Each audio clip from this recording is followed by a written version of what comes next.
안녕하세요. 아트 코칭을 통한 CEO의 지속 성장 코칭, CEO들을 대상으로 하는 강의를 위해서 아트 코치 자격과정 2주차 수업을 시작하겠습니다.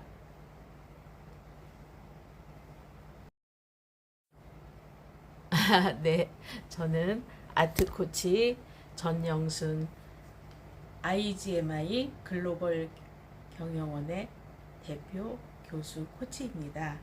오늘은 지난주는 클림트를 했고요. 오늘은 에곤 실레와 오스카 슈카에 대해서 강의를 하겠습니다. 지난주에는 클림트에 대해서 강의를 했고요. 오늘은 에곤 실레와 코코 슈가에 대해서 강의를 하겠습니다. 코치에게 필요한 능력이 있는데요. 그것을 센서리 어큐리티라고 해요. 감각적 민감성. 감각적 민감성이란 자기 자신이나 다른 사람에게 무의식적인 반응이나 행동을 감지할 수 있는 능력을 말해요. 그리고 위대한 코치의 조건은 세 가지가 있는데요. 영어의 약자를 따서 VIP 코치라고 말해요. V는 비전, 선견지명을 예측할 수 있는 탁월성을 말하고요. I는 인사이트, 통찰을 말하고요. P는 필로소피, 철학을 말해요. 그래서 누구나 보지만 아무도 보지 못하는 그런 위대한 능력을 갖춘 사람을 위대한 코치라고 하고요. 저는 15년 동안 그런 코치님들하고 일을 하고 있습니다. 오늘 강의 순서는요. 아트 코칭이란 아트 코칭 프로세스에 대해서, 그리고 에곤 실레와 코코 슈가에 대해서 학과 공부를 하고 나서 실습 시트지에 직접 예술 코치를 해보는 시간을 갖고 코칭 보고서를 쓰면서 수업을 마치겠습니다. 아트 코치란 뭘까요? 경영자에게, 예술가에게, 예술가를 꿈꾸는 예술 인문 아티스트에게 인간의 위대함을 일깨우는 일이에요. 인간의 위대함을 이해하는 전문가라고 하죠. 아트 코칭을 보지 않는 가치를 볼 수 있는 초월적인 힘이자 창조적인 에너지인데요. 우리가 알고 있는 의식의 5%가 아니라 무의식, 심리학에 해당하는, 뇌과학에 해당하는 무의식 95%를 예술을 통해서 인사이트를 얻으면서 비즈니스 대화를 나누는 것을 말하죠. 그래서 생텍쥐백리의 어린 왕자는 이런 말을 했죠. 외면은 누구나 다 본다, 보인다. 내면은 볼 수 있는 사람만 보인다. 저도 강의를 하다가 생텍쥐백리의 전시회가 있어서 중간에 서울시립미술관에 가서 구경을 하니까는요, 정말 예술적 에너지가 폭풍처럼 일어나면서 어려운 일도 가볍게 느껴지고 하루의 일도 즐겁게 할 수 있는 그런 용기가 생기는 게 예술이었어요. 그래서 아트 코치 모델에 대해서 공부할 건데요. 아트 코치의 ART 이렇게 해서 예술을 주제로 강의하는 걸, 대화하는 걸 말하죠. 첫 번째 아트에서 A는요, 예술을 가지고 주제로 대화하면서 공감해주고, 지지해주고, 경청해주고, 피드백해주고, 질문해주고, 공감해주면서 비즈니스 주제가 어떤 건지 질문으로 대화하죠. 그 다음에 아트의 R, 릴리션십에서는요, 사고를 확산하고 창조적으로 대화하고 관계를 더 돈독히 하는 대화를 질문으로 하죠. 세 번째는요, 트랜스포메이션. 예술을 통해서 그날 코칭받는 CEO가 생각을 완전 변혁하는 일을 말하죠. 완전 변혁하면 어떤 결과가 나올까요? 맞아요. 바로 그 자리에서 실행력이 생기고 실행을 하게 됩니다. 실행을 할 때는요, SMASH라는 약자를 써서요, 지속적이고 측정성이 있고 행동성이 있고 전념성이 있고 조화 가능성이 있는 걸 목표로 하고요. 그걸 합의하는 거예요. 그래서 돌아가서 이 자리에서 바로 실행 단계로 들어가는 거죠. 1단계 아트 코칭 공감에서는요, 8번째에서부터 첫 번째까지 지지하는 게 있는데요. 8번째는 내용을 수용하고, 7번째는 칭찬과 격려를 하고, 6번째는 긍정적인 피드백을 주고, 5번째는 경청하는데요. 경청은 60에서 80%예요. 4번째는 가치를 인정하고요. 3번째는 공감하고요. 2번째는 도와주고, 첫 번째는 협력을 하고, 이렇게 삼각형 모양으로 지지하기가 있습니다. 제러미 리프킨이라는 석학은 이렇게 말했어요. 공감에 대해서, 공감한다는 것은 다른 사람의 존재를 긍정하는 것이고 그들의 인생을 예찬하는 것이다. 공감의 순간은 살면서 누릴 수 있는 경험 가운데 가장 밀도 높은 생생한 경험이다. 톨스토이의 소통은 이렇게 말했죠. 말을 많이 하는 것이 소통이 아니다. 진정한 소통은 보고 듣고 체험하고 느끼는 것이다 라고 했죠. 그래서 지속성장이 가능한 대화 프로세스에서 아트 코칭의 도구가 된 것이 있는데요. 첫 번째는요, 프로이드의 꿈의 해석 심리학. 2번째는요, 클림트의 그림을 통한 미술, 그 밖에 12명의 무의식 화가로 되어 있고요. 영화에서는요, 얼마 전에 본 그 천재 물리학자 오하마이어 영화나 크리스토퍼 놀란 감독이 했죠. 인터스텔라도 크리스토퍼 놀란 감독 작품이었고요. 그 다음에 음악에서는요, 카빙, 베토벤 또는 말러, 이렇게 아주 정말 세계적인 음악가로 대화를 나눌 거고요. 명상은 차드 맹탄을 통해서 구글의 명상 전문가이죠. 그 다음에 문학은 코엘료, 그 다음에 뇌과학은 NLP라 그래서 뉴로 랭귀지 프로그램과 그 다음에 뇌과학자들의 얘기를 참고해서 대화하고요. 그 다음에 철학에서는 니체를 가지고 대화를 할 거예요. 이 모든 것이 19세기의 오스트레일리아에서 화가들을 통해서 다 내면 소통을 하는 출발이 되었었는데요. 지금 여기에서 추가된 것은 명상이 하나가 더 추가됐는데 뇌과학 영역이죠. 그래서 클림트는 1907년에 키츠라는 그림을 그렸는데요. 그 그림에서는 무의식의 감정을 향한 정신분석 심리학과 예술이 있고요. 인지심리학으로 본 감정 반응과 시지각이 있고요. 생물학으로 본 예술 앞에서의 시각 반응이 있고요. 생물학으로 본 예술 앞에서의 감정 반응, 이렇게 4가지 영역에서 그림을 살펴볼 거예요. 구스타프 클림트의 블로마이어의 초상은 1억 3,500만 달러의 그림이 팔렸는데요. 여기에서 계속 루브르 박물관을 다니면서 그림 연구를 한 권지의 그림 소설을 쓴 소설가는 이런 제목을 달았네요. 사랑하거나 미치거나. 소설 제목이에요. 미치고 싶을 때 나는 그림을 본다. 아주 우울한 날에는 화집을 뒤적거린다.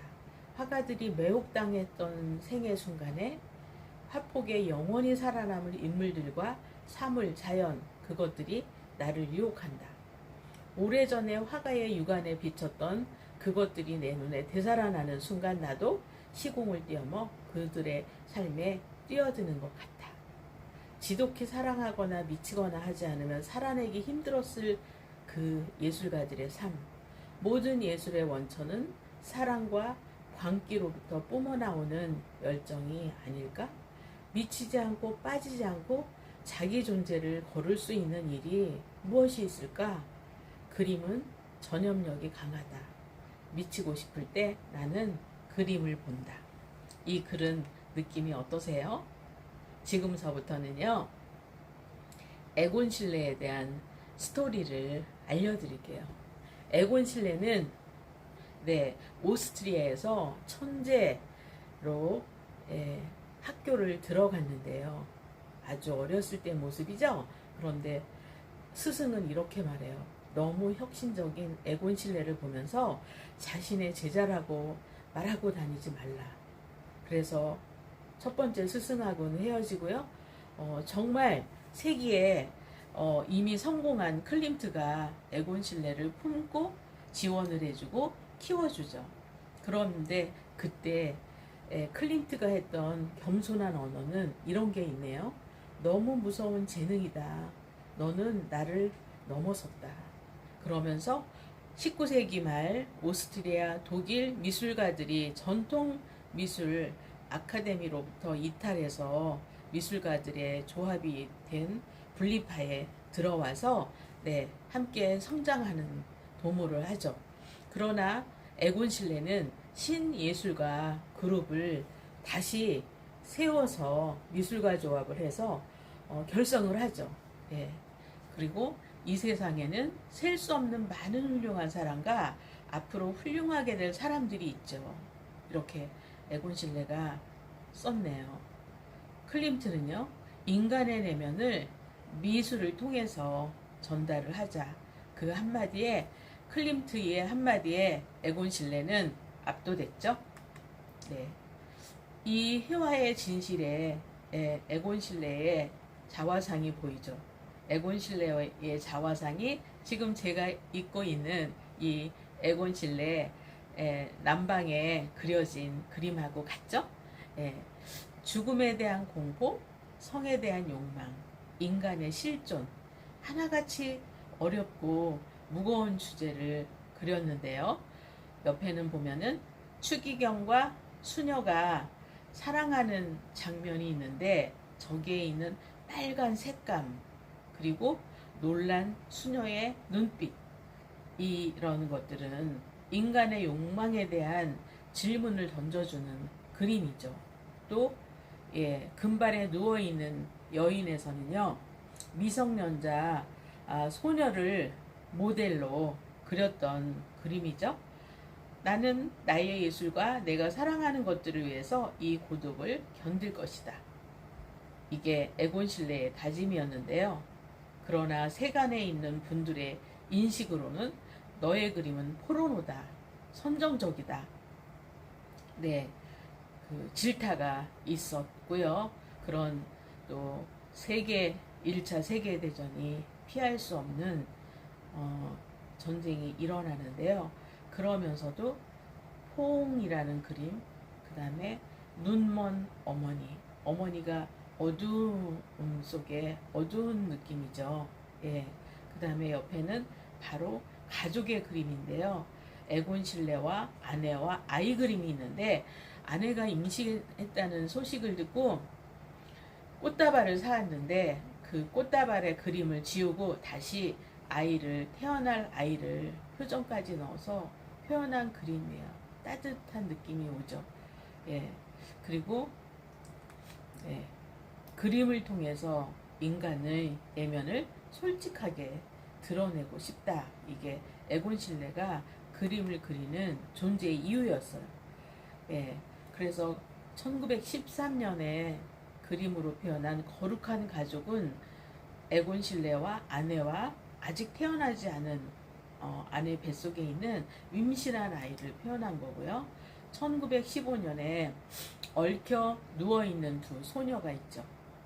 1913년에는 남쪽에서 본 다뉴브강 스타인이라는 건물에 대한 그림에서 유난히 녹색이 아름다우면서 눈에 띄면서 건물이 따뜻하고 가슴으로 다가오죠. 1917년에는 포옹이라는 남녀의 사랑하는 모습이 있고요. 이 풍경화는 1914년에는 엘로우시티, 1915년에는 싱글하우스, 1917년에는 나무 네 그룹.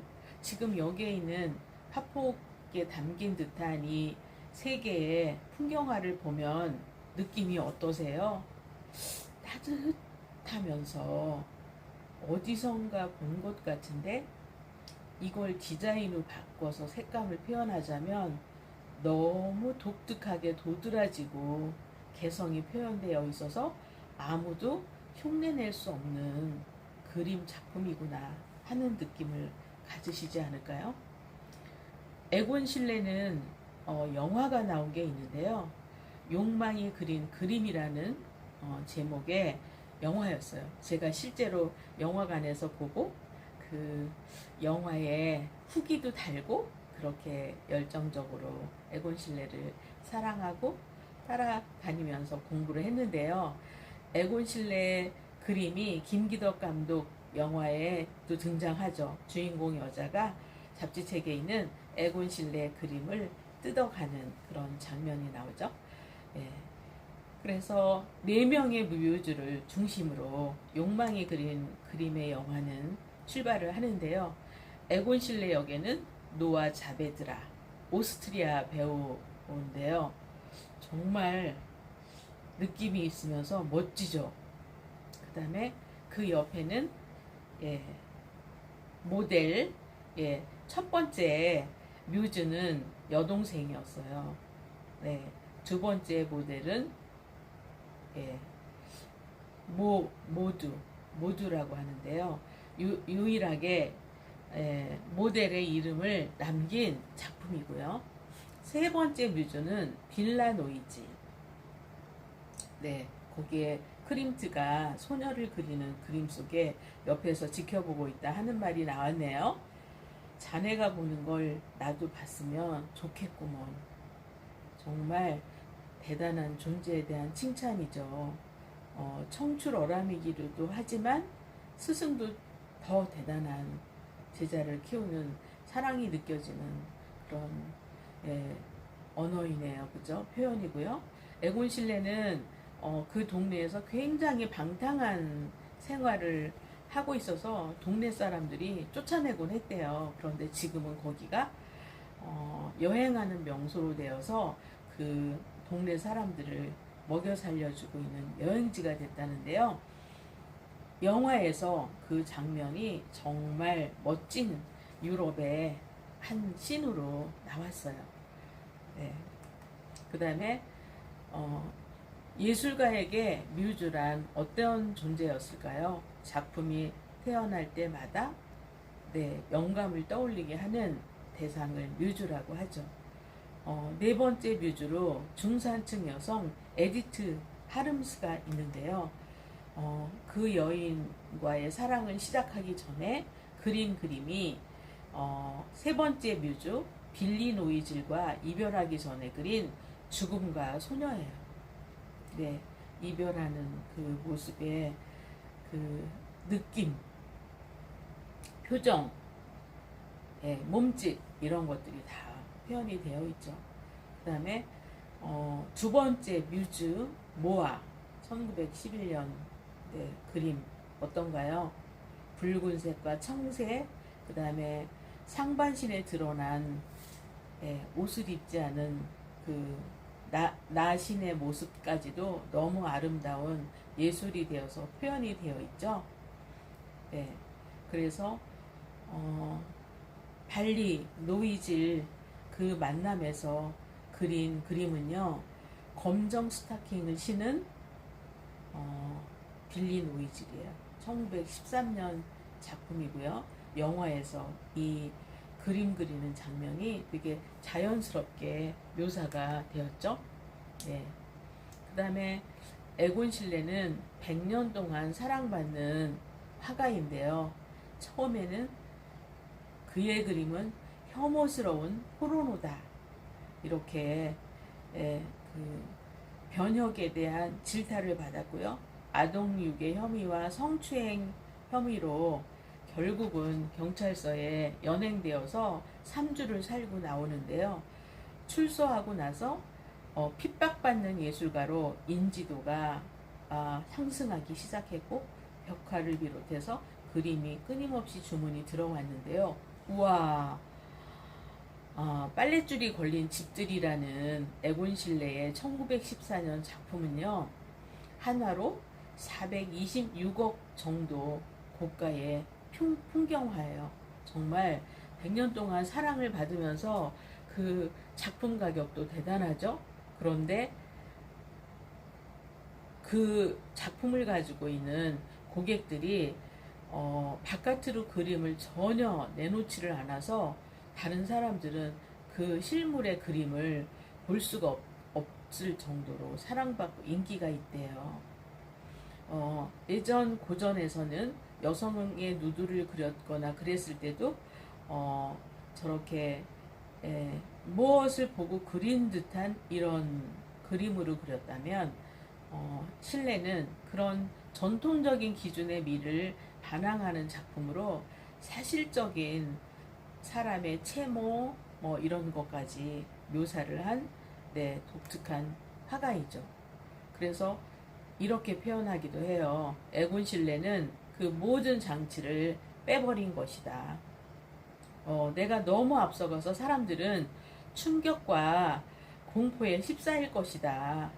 하지만 훗날 내 그림은 인정받을 것이다. 그러면서 자신의 자화상을 100편 이상 그렸고요. 거울 앞에서 포즈를 취하는 것도 좋아했다고 해요. 그러니까 결국은 자기 자신에 대한 자존감, 자신감, 넘침 그 속에서 자기 표현을 하는 천재적인 화가였던 거죠.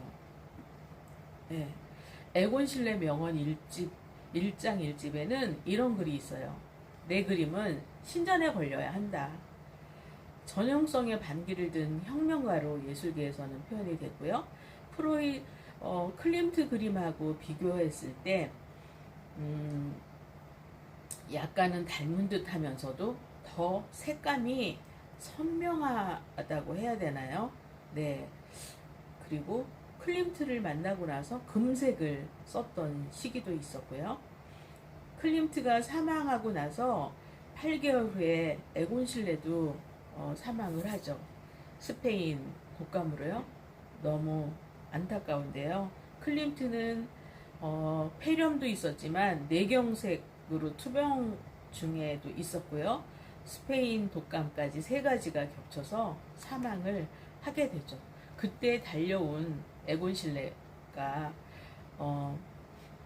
클림트의 그 마지막 표정을 자신의 방법으로 스케치를 해요. 그 당시에는 멘토였는데 지금은 저처럼 에곤 실레의 코치가 클림트라고 해야겠죠. 방황하던 에곤 실레를 다 잡아준 아내 에디트 하름스는요, 스페인 독감으로 사망을 해요. 그리고 아내가 사망하고 3일 뒤에 에곤 실레도 스페인 독감으로 목숨을 잃어요. 작품 중에서 가장 평화로운 가족이라는 그림이 있죠. 그 시대에 이런 표현이 오스트리아에서는 있었어요. 오스트리아에는 동시에 위대한 예술가 2명을 잃었다. 오스카 코코슈가를 얘기하려고 하면 그의 연인 알마가 있어요. 예, 천재적인 화가 오스카 코코슈가였는데요. 오스카 코코슈가는 말러의 미망이었던 알마 말러와 격정적인 사랑을 나누는 바람의 신부라는 작품으로 엄청 유명하죠. 코코슈가 그림은요, 1908년 데뷔 때부터 폭력적인 남성 관계의 심리, 남녀 관계의 심리, 인간 영혼의 비극적인 상태에 죽음을 주제로 작업을 했고요. 힘이 넘치는 붓터치, 현란한 색채를 통합시켰죠. 몽환적인 풍경에서는 때로 유쾌하기도 했는데요. 오스카가 쓴 알마에게 쓴 편지를 한번 읽어볼까요?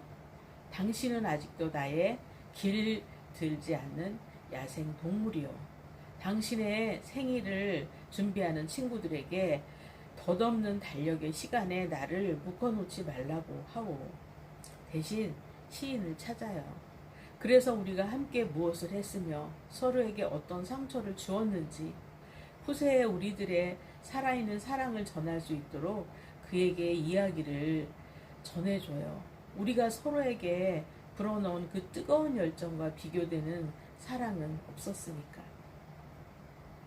밑에 그림값을 보면은요, 정말 색감과 붓터치도 독특하고 선이 굵은데요. USD 2만 20395-200 2만 395,200. 네, 옆에 있는 작품은 4060 400 65,130. 옆에 있는 그림은요 2940 294,4,200 USD네요. 환산해 보세요. 굉장하네요. 네. 그래서 코코슈가 여인 알마는요 구스타프 말러의 부인이었죠. 그리고 구스타프 말러가 첫 번째 남편이고 오스카 코코슈가와는 연인으로 한 4년간 동거를 했고요. 그 다음에는 건축가인 발터 그로피우스와 결혼을 했죠. 그 다음에 다시 네 번째 프란츠 베르펠이라는 시인 소설가하고 결혼을 했죠. 결혼은 3번이었네요. 그 전에 결혼하기 전에 연애를 할 때는 아버지는 에밀 야곱 신들러였고 알마 말러는 작곡가로 태어났고 아버지는 화가였어요. 그때 사귀었던 연분이 있었던 분은 막스 부어 카르트라는 공연 감독이 있었고요. 알렉산더 쳄린스키 작곡가가 있었고 구스타프 클림트가 있었는데요. 구스타프 클림트와 알마에게 구스타프 클림트는 첫사랑이라고 해요. 그런데 가족의 반대가 너무 심해서 결혼을 이루지 못했다고 하죠. 그 말러는요 8번 교향곡을 작곡해서 그녀에게 바치는데요. 그러나 말러는 작곡을 할 때면 모든 집중을 작곡만 하고 있어서 알마는 건축가인 발터 그로피와 사랑에 빠지게 되죠. 말러 교향곡 2번 악보는요 경매에서 65억 원에 낙찰이 됐으면서 현재까지 경매 역사상 판매된 친필 악보 중에서 최고가를 기록하고 있어요. 그는 지휘자로서 세계 최고 지휘자인 아르투로 토스카니와 쌍벽을 이룰 정도로 지휘로 1867년에서 1957년에 유명했어요. 그리고 결혼 시절에 교향곡 5번에 사악장을 아내에게 선물하는데요. 그걸 받은 알마는 직감적으로 사랑의 결혼의 곡이라는 선물곡이라는 걸 알았다고 해요. 그런데 말러는 50세의 젊은 나이로 폐렴으로 사망해서 태어나서 5살에 죽은 큰딸 옆에 묻히게 되죠. 그래서 알마를 판무파탈, 매력으로 남성을 파괴시키는 대명사처럼 불리기도 했고요. 매력으로 여성을 파괴하는 사람은 옴무파탈이라고 하죠. 진짜 말로는 20살 때 모습, 22살 때 모습 정말 아름다우면서도 지적이네요. 의학, 심리학, 건축, 미술, 음악, 문학, 철학 그런 네,